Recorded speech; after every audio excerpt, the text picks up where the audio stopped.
In this video, I'll show you how to upload files on Deepseek. Ensure you subscribe and turn on the notification to this channel for lots of educational guidance and contents like this. When it comes to uploading files on Deepseek, you can upload PDF, you can upload images, you can upload some other document, right?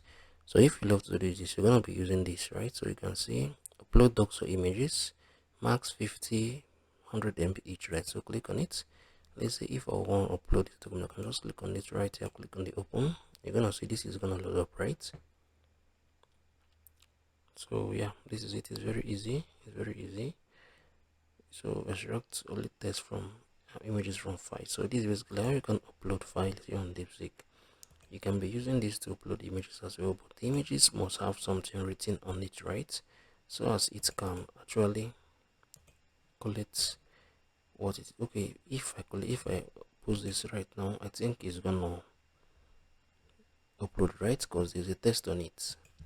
Yeah, so you can see there's a test on it. So this is basically how you can upload files on Deepseek. If you find this video helpful, share it below in the comment section. Thank you guys for watching through. I'll see you all in the very next video.